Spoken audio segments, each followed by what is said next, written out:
What if I told you that the glitz and glamour of classic Hollywood wasn't just fueled by studio moguls, screaming fans, and endless champagne, but also by whispers from the darkest corners of the criminal underworld?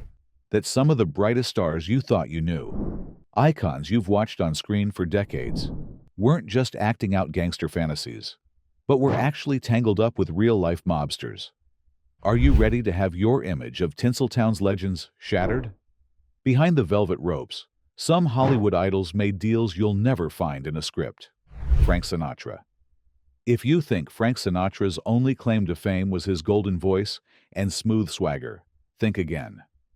Old Blue Eyes wasn't just the king of cool. He was also the ultimate insider, both on stage and in smoky back rooms where the real power plays happened. Sure, you know the music, My Way. Strangers in the Night, a career that defined an era.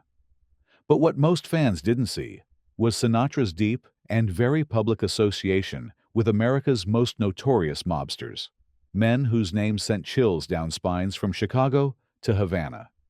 Frank's journey from Hoboken Kid to global superstar is legendary, but it wasn't just raw talent and charisma pushing him up the ladder. The rumors started early, and they never really went away. Was Sinatra truly connected to the likes of Sam Giancana, Lucky Luciano, and Meyer Lansky? FBI files, real, thick dossiers, followed Sinatra for decades. He dined, partied, and reportedly did favors for the mob, and in return, doors magically opened. Nightclub contracts suddenly landed in his lap. Problematic rivals disappeared, and even Las Vegas seemed to roll out the red carpet for him. No questions asked. It didn't help that Sinatra liked the attention. He was photographed with mob bosses, gave knowing winks to the press, and never quite denied the juiciest accusations. Take the time he allegedly flew to Havana in 1947 with a suitcase packed with cash for Lucky Luciano, an episode that's never been fully debunked. Or his supposed role as a fixer between politicians and organized crime, blurring lines so much that even J. Edgar Hoover couldn't figure out where the showbiz ended and the Mafia began. But here's the catch. Sinatra was always 2 steps ahead. He brushed off reporters, sued for defamation when stories went too far, and insisted he owed everything to talent, not mob connections. Yet the stories persisted, especially in Vegas, where the mob practically ran the town, and Frank was its unofficial mayor. His loyalty to friends like Giancana was unwavering, and even his enemies admitted Frank didn't just sing about living life his way. He did, and sometimes that meant bending the rules with a little help from his friends. So next time you listen to Sinatra's voice drifting through a smoky bar, ask yourself, was he just crooning about heartbreak and hope, or was he sending coded messages to men who ran entire cities from the shadows? One thing's for sure, Frank Sinatra didn't just play the game. In some rooms, he was the game.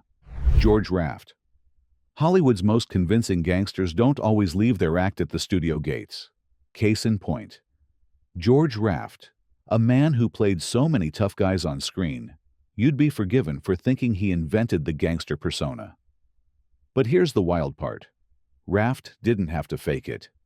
He didn't just know the mob. He grew up among them, and in some ways, never really left. Born in the rough and tumble streets of Hell's Kitchen, New York, George Raft didn't have the luxury of make-believe. Before Hollywood, he was already living a life that would have made a great crime flick. Raft ran errands for neighborhood mobsters, boxed for cash, and even earned his keep as a dancer in mob-owned clubs. By the time he hit Hollywood, his closest friends included Bugsy Siegel and Oni Madden, names straight out of the FBI's Most Wanted scrapbook. When Raft landed his breakout role in Scarface 1932, flipping a coin and looking dangerous, audiences had no idea that the gesture was lifted straight from the real underworld, and that Raft actually knew the men those characters were based on. But Raft's mob connections were no mere background detail. In Tinseltown, he played mediator between gangsters, brokered peace between rivals, and, according to some accounts, even helped keep bullets from flying when tempers flared. On more than one occasion, Raft intervened to keep his criminal friends out of trouble, sometimes using his own influence to smooth things over with police, sometimes just warning them when the heat was coming down. This wasn't a carefully kept secret either. George Raft was regularly seen at mob parties, sitting at the high-stakes tables in Vegas and LA, his arm around the shoulders of men who made their fortunes outside the law. It got to the point where studios worried about his reputation. Would audiences buy him as anything but a crook? Would the government finally decide to crack down on the actor who seemed a little too comfortable in the company of criminals? Even the FBI opened a file and kept tabs, suspecting Raft of being a middleman between Hollywood and the mob. And yet, for all the drama, Raft managed to skate through the chaos, balancing on a knife's edge between danger and stardom. He claimed innocence, said he was just a guy who didn't forget his roots. But ask anyone who watched him work a Vegas room, and they'll tell you, George Raft wasn't just acting like a gangster.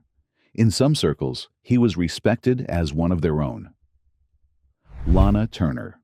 Picture this, the queen of Hollywood melodrama, draped in diamonds and controversy, swept into a real-life noir story that would make even the most hard-boiled detective blush. That's Lana Turner, a woman whose talent for landing leading roles was matched only by her knack for attracting trouble. Sure, Turner dazzled on screen in classics like The Postman Always Rings Twice, but her most unforgettable act didn't come from a script. It came straight from the underbelly of Hollywood's shadowy nightlife, where love affairs crossed paths with organized crime, and the tabloids couldn't look away. Turner's notorious relationship with Johnny Stompanato was pure tabloid dynamite. Stompanato wasn't just a handsome admirer. He was a full-on enforcer for Los Angeles mob boss Mickey Cohen, a man so steeped in criminal legend that his enemies barely lived to talk about it. Stompanato entered Turner's life in 1957, using the suave alias John Steele. By the time Lana figured out he was Cohen's muscle, she was already in too deep. What followed was a toxic, violent affair that played out like a gangster movie, only bloodier and with higher stakes. The relationship quickly spiraled out of control. Stompanato was jealous, possessive, and often violent, threatening Lana with retribution if she tried to leave. He meddled in her film career, terrified studio executives, and even followed her onto movie sets, where his mere presence was enough to send shivers through the crew. But the real explosion came on April 4, 1958. That night, during a heated argument in Turner's Beverly Hills home, her 14-year-old daughter, Cheryl Crane, stabbed Stompanato with a kitchen knife, right in front of her mother. Cheryl claimed she was protecting Lana from another one of Johnny's violent rages. The scandal electrified the nation. What followed was a media circus. The coroner's inquest ruled the killing justifiable homicide, sparing Cheryl prison time. But the stain on Turner's reputation never fully faded. The mob ties, the public trial, the personal trauma. It all became a permanent footnote in Lana's legend. She went back to making movies, of course. No scandal could stop her for long. But her story became a symbol of just how closely Hollywood's brightest stars could brush against the darkness. Lana Turner wasn't just acting in noir films. For a while, she was living in one, Marilyn Monroe. If there was ever a star whose legacy is wrapped in more myth, mystery, and whispered conspiracy than Marilyn Monroe, Hollywood hasn't found her yet. The platinum blonde bombshell captivated the world with her beauty and vulnerability. But beneath the glamour, Monroe's real story was tangled in a web of mobsters, politicians, and secrets that still fuel headlines today. For decades, her untimely death in 1962 has been ground zero for speculation. Was it a tragic overdose, a political hit, or something even more sinister? Let's start with the basics. Monroe's fame brought her into the orbit of the most powerful men in America, including President John F. Kennedy and his brother, Attorney General Robert F. Kennedy. But while the Kennedy affairs remain legendary gossip, it's her rumored connections to organized crime that really raise eyebrows. It's said that Marilyn was closely linked to mob boss Sam Giancana, a man with fingers in both the political pie and the criminal underworld. Some even claim she attended parties with Giancana and other infamous figures, serving as a bridge between Hollywood, Washington, and the mob. But the rumors don't stop at cocktails and glamorous parties. After Monroe's death, whispers grew that her relationship with the Kennedys had become a liability, not just for the political dynasty, but for the mob itself. Some conspiracy theorists suggest that mob bosses, fearing Marilyn knew too much about their deals with the Kennedys, or might spill state secrets, decided she had to go. Adding fuel to the fire, Monroe was allegedly seen with bruises before her death, and a number of insiders hinted at mysterious visitors on her final night. Of course, the official story remains: accidental overdose. But when the FBI opened a file, and when decades of Hollywood insiders kept dropping hints, the legend of Marilyn's mob connections only grew.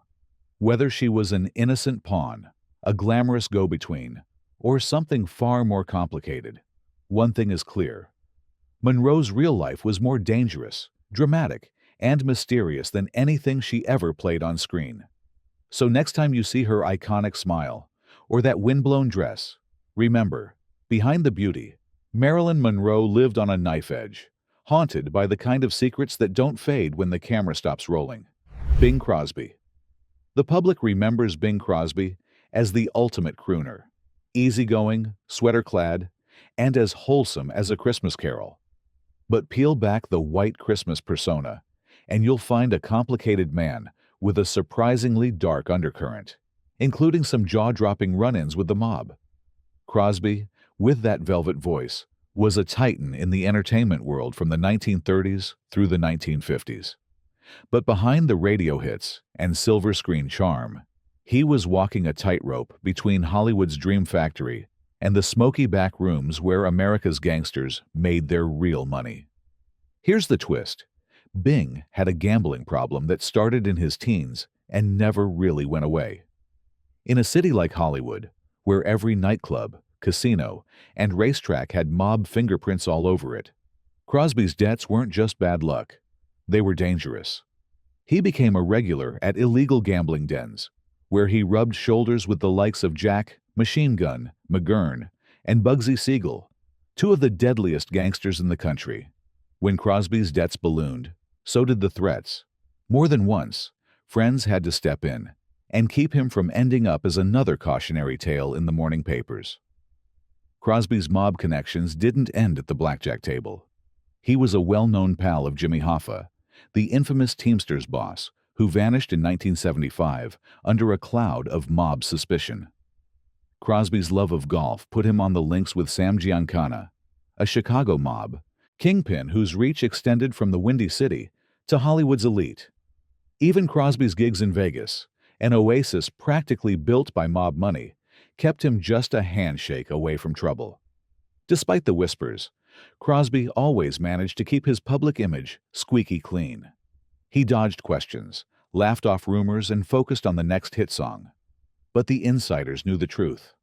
For all his smooth charm, Bing Crosby played a risky game in a world where losing meant more than just money. He wasn't just singing about luck and dreams. Sometimes, he was gambling with the mob's patience, and the stakes couldn't have been higher. Mickey Rooney. If there's ever been a poster child for Hollywood's wild side, it's Mickey Rooney. He wasn't just a boy wonder. He was a force of nature, tearing through Tinseltown for 8 decades, racking up marriages, scandals, and enough trouble to make the tabloids weep with gratitude.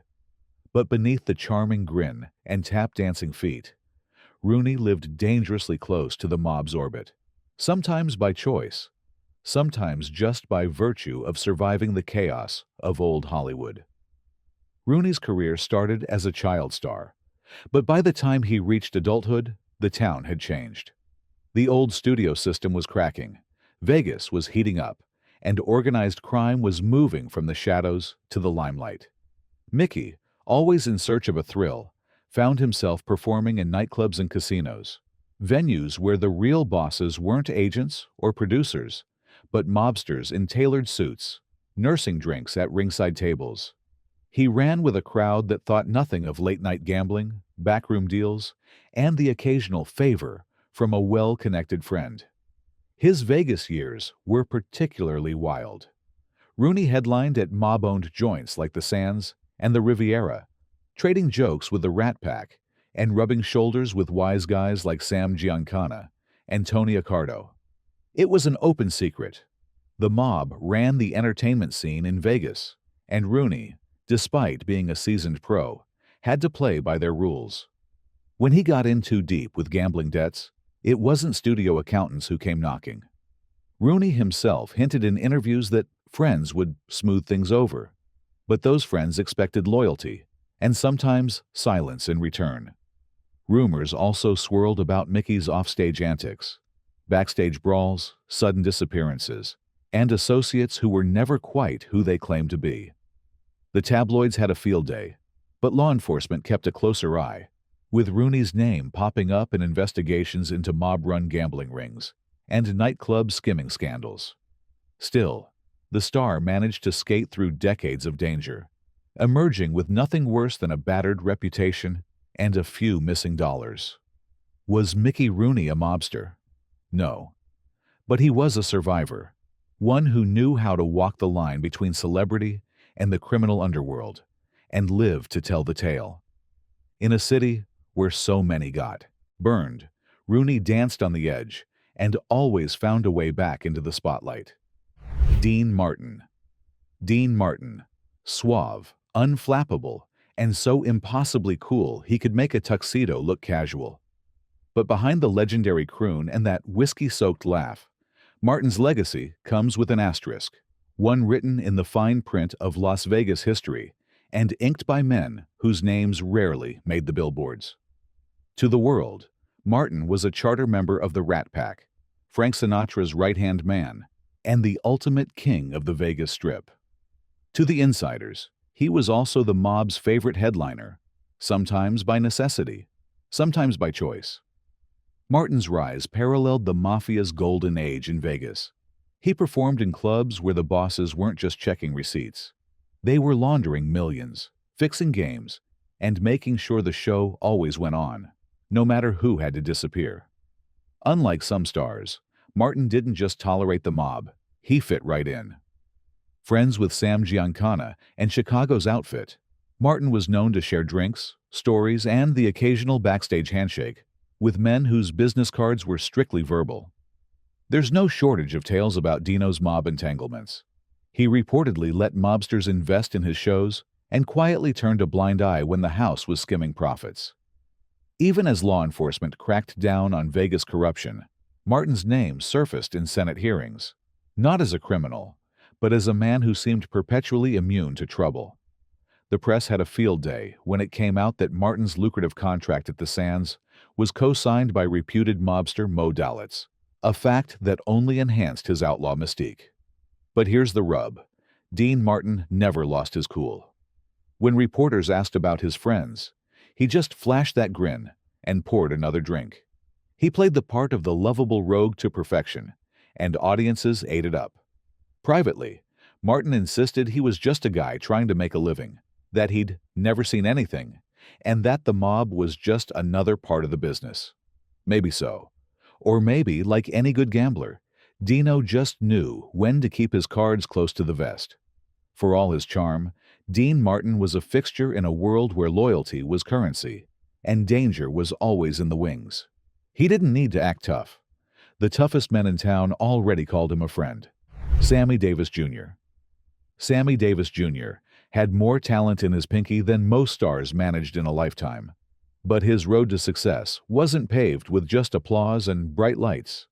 It wound through smoky lounges, backroom deals, and a city that ran on mob money. Sammy was the Rat Pack's dynamo, a singer, dancer, comedian, and trailblazer who broke color barriers. But he also navigated the shark-infested waters of Vegas at a time when the mob held all the aces. From the moment Sammy hit the Strip, he knew he was playing a different kind of game. Las Vegas in the 50s and 60s was a glittering mirage, a playground built by gangsters, where every casino, nightclub, and cocktail bar was mobbed up. Davis, as one of the few black headliners, faced unique dangers: discrimination from hotel owners, threats from racists, and protection from mobsters who saw him as both an asset and a liability. The stories are legendary. Sammy performed for crowds that included not just movie stars, but notorious bosses like Sam Giancana and Frank Costello. He was present at exclusive after-hours parties where business, both legitimate and otherwise, was quietly conducted. When Davis faced racist threats or contract disputes, it was often the mob, not Hollywood agents, who stepped in to fix things. According to close friends, Sammy occasionally received veiled warnings. Don't cross certain lines, don't play favorites, and remember who controls the stage. His friendship with Frank Sinatra, himself no stranger to mob connections, gave Davis some protection, but it also drew him further into the web.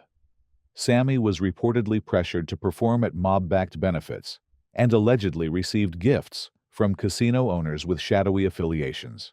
Yet, through it all, Davis maintained a dazzling stage presence, never letting the darkness overshadow his sparkle. In the end, Sammy Davis Jr. walked a perilous tightrope between stardom and survival. He was never a gangster, but he couldn't escape the reality of a Vegas run by men who valued loyalty and who never forgot a favor. For all his showbiz triumphs, Davis's story is also a reminder. Sometimes, in the city of neon dreams, the brightest lights cast the darkest shadows. Wayne Newton. Wayne Newton, Mr. Las Vegas himself, could charm a desert out of its sand, but even his pearly smile couldn't keep the mob's shadow from falling over his glittering career. Newton wasn't just the soundtrack to Vegas nightlife. He was practically its mascot, headlining shows for decades, shaking hands with everyone who was anyone, and collecting fans by the millions. But all that neon comes with a price, and for Wayne, that price was the relentless rumor mill linking him to the mobsters who quietly ran the city's showrooms and casinos. Newton's rise to Sin City royalty came at a time when Vegas was under mob control. The 1960s and 70s were a wild west of suits, cigars, and not-so-quiet shakedowns. For every standing ovation Newton received on stage, there was a whisper backstage. Was Wayne just another singer, or was he playing ball with the boys in the back room? The heat got real in 1980 when Newton tried to purchase the Aladdin Hotel and Casino, a property with alleged Detroit mob connections. The deal triggered a media firestorm and a federal investigation, dragging Newton's squeaky clean reputation into the neon-lit mud. Things got messier when NBC News ran an exposé suggesting Newton had silent partners tied to organized crime.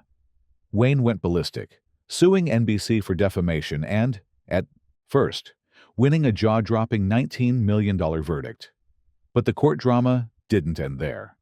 On appeal, Newton's victory evaporated, and the scrutiny only intensified. Senate investigations hauled Newton's name onto the national stage, probing whether the Midnight Idol had been cozy with the Gambino family and other underworld figures. Newton, ever the showman, denied it all, claiming his only crime was being too trusting of the wrong people. Through it all, Newton's career barely missed a beat. He kept performing, kept smiling, and kept selling out shows, even as whispers swirled about mob protection and backstage deals. Did the mob bankroll his rise? Or was Wayne just collateral damage in Vegas's never-ending tug-of-war between glamour and grit? To this day, the truth is as elusive as a winning hand at the blackjack table. But one thing's certain: Wayne Newton didn't just headline Las Vegas. He survived it, mob rumors and all. Tony Bennett. Tony Bennett, velvet-voiced, impeccably dressed, and seemingly immune to scandal, unless you count his backstage brushes with the underworld's most infamous names. While Bennett's public persona was pure class, his path to superstardom wound through smoky clubs and mobbed-up venues from New York to Vegas, especially in the heady days when the Mafia called the shots and entertainers walked a fine line between art and survival. Bennett's career took off in the early 1950s, a golden era for American song and for organized crime's grip on the entertainment world. He became a regular at the Copacabana, the 500 Club, and countless other joints where the audience included not just music fans, but notorious mob bosses with front-row seats and deeper pockets than any studio executive. From the start, Tony was no stranger to mob influence. He admitted in interviews that he knew who was in charge, and made it clear he played by their rules to keep working. "You didn't ask questions," Bennett recalled. "You just sang your songs and got paid." There are countless stories of Bennett being approached by men with offers he couldn't refuse: extra gigs, special favors, and the occasional suggestion about which songs to sing or which venues to play. Sometimes, refusing an invitation wasn't just bad for business. It was dangerous. Mobsters were known to manage bookings, skim profits, and use entertainers as unofficial ambassadors to legitimize their operations. Bennett wasn't above dropping a song for a boss's girlfriend or sticking around for a late-night private set, just to keep the peace. As the mob's hold on Vegas and the East Coast loosened in the late 1960s, Bennett's own career soared to new heights, unburdened by the old rules. But he never forgot the lessons of those early years. Keep your head down, respect the real power players, and never, ever cross a made man. Today, Bennett's legacy is all about timeless music and legendary performances. But behind the effortless style is a survivor who sang his way through the toughest crowds imaginable. Tony Bennett never wore the mob's badge, but he knew the game, and he played it better than most. So there you have it, 10 Hollywood legends whose stories shine as bright as the spotlights and whose mob ties are as tangled as a noir plot. Maybe you believed the glitzy surface, or maybe you always suspected there was more lurking beneath. Either way, these stars didn't just shape Hollywood. They helped write its darkest, juiciest chapters. So, which story shocked you the most? Drop your thoughts in the comments, subscribe for more untold Hollywood secrets, and share this video with anyone who loves a little scandal with their stardust. Because in Tinseltown, the real drama always happens behind the scenes. Who knows what's still hiding in those shadows?